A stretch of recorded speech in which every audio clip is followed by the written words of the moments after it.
The man coaching third is joining me right now, Mr. Buck Showalter. Buck, how you doing, man? Good, man. There were a lot of smart third base coaches when Deion was running. That was back in the Jerry curl days. Let me tell you, leading up that, Bo had hit 2 home runs in that game. He separated his shoulder on that play. I think it was out for the season. And there was a lot of talk going up to it, Harold, about Bo was saying he didn't tackle and Deion was saying he could outrun him. It was back and forth. You know it is sometimes in New York. But Deion was really down because Bo was stealing the show, and he hit that ball in right center. You got to understand, at that time, we hadn't scored a run in about a month. And the second baseman, I think it was Biancalana, I'm not sure, took the throw with his back to the infield. And Deion was putting the flap down, shutting it down for the triplets at third, and I was pumping him. And he comes around, and there's a short hop at home plate, and Derwood Merrill, I think, was the umpire, and they had to go get the ball and get it back for Deion could come back and retouch the base. Watch him jump over the top of the catcher there. Oh, no doubt. Buck, I saw you. They actually had an ISO. You just waved. You were waving him all the way regardless. That was Harold, cracking up. After the inning's over, he's coming out to the field, and he walks by me. He called me Showalter all the time, and he goes, Sugar, he says, what are you doing over there, man?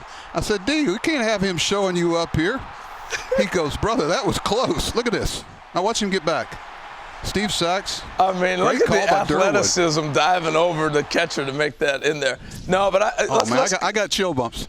That was one of the top plays I was ever involved with. I want to set this up, too, because it's not just you were third base coach for the Yankees for Deion. You had him in the minor leagues. You had him all the way. Yeah, tell us about him in the minors. Well, he had the best game I ever saw a player have, probably start to finish. We were playing in London, Ontario, opening day in Double-A, and he was playing for Albany. And it was about 33 degrees game time, sleety, misty rain. I called the front office there in Ontario, London, and said, what time's the doubleheader tomorrow? They said, no, we're playing. Well, Deion comes in with sandwich bags for everybody. He was one of the most popular guys on our team. He sometimes there's prime time, a lot of time there's Deion. In baseball, he was Deion, and he handed out sandwich bags to everybody. He said, I learned this playing Notre Dame last year in 4 degrees. He made everybody put their the sandwich bags around their feet to insulate their feet. And everybody, we had the warmest feet in baseball. He had, I believe, 2 doubles, a triple, a single, and caught a ball. I think it was off Travis Fryman in right center field gap, left center field gap to end the game.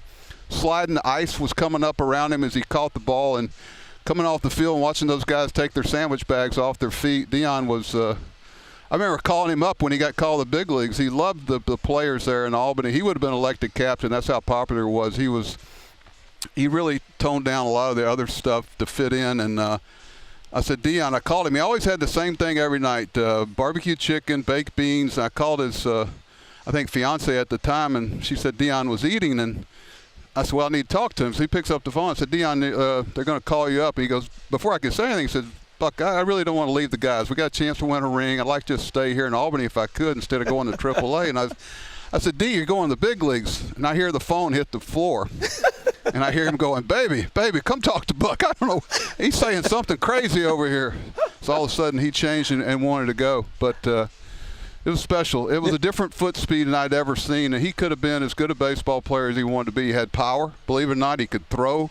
He could run the ball down. And he was one of those guys where you said, hey, Deion, if you could learn to bunt, you could really be something. And for a month straight, he perfected bunting. He just had a real drive to be excellent, and when you see it even in the coaching ranks. But he was so much fun to watch, and to watch him run out a triple is worth the price of admission. I'd never seen anybody run with that foot speed. It was amazing. I showed some of that in the breakdown I just did. But Buck, the amazing thing is, a lot of people, he's clearly in the headlines right now, Deion, with the way Colorado played last week. They got Nebraska this weekend, and he's got that thing rolling. But you knew him way back, and a lot of folks are surprised. You're not. So talk to me about the personality and why you're not surprised. Very close with his mother. This guy was driven. Once you took the time to really get to know the substance within him, and, Coach Parcells told me a long time ago he was one of the greatest weapons in NFL history. And I said, why? He says, because you couldn't tilt the field. You didn't have to tilt the field. Jerry Rice, you could play him straight up with Deion, where everybody else has got to move the safety over, and you've got to cover that side of the field. But, to be able to negate the best wide receiver on everybody's team, he was such a weapon. And, everybody used to kid him about tackling, but he would bait guys into throwing his way because he'd get bored sometime. But he came to Baltimore a few years back and took batting practice, 3 or 4 home runs, dropped the bat, and said, "You guys got it from here." Probably as talented an athlete as I've ever seen. He could have been as good as he wanted to be, and he wanted to be good at everything. Yeah, he's pretty impressive. So, you know, you've been around so many young guys to be able to develop them, like Deion and Bernie Williams and so on, Jeter, you name it. So now you're doing this with the Mets. Talk to us a little about some of your young guys and where do you see some of these young guys going to? Well, you know, learn how to handle some failure at this level. You know, we all reach a spot where mine was at AAA. These guys, sometimes the big leagues, the level of pitching they face up here is so much better than we're, you know, that they're facing, and rightfully so. It's the biggest jump in professional sports from the level of pitching you face here to the level of pitching you're facing below. It's why it's hard to evaluate. But I think how they handle some of the failure, you know, and the consistency that they're able to play defense, because offense is going to come and go, but effort and defense shouldn't go in a slump. I'll go full circle as we wrap this up, talking about Deion and young players. The biggest thing I learned, Buck, was routine. And I think when I listen to Deion talk, and we've all known him now 30-some years, it's the routines that's kind of carried him through, the foundation that he has. And I think that's for any young player. Am I right with that?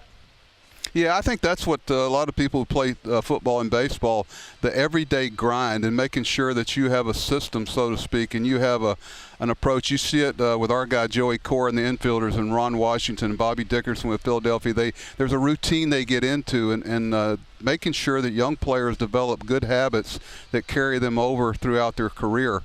And I think that's something that's important for all of us to install. Last thing, Sugar Walter? You got to at least explain that.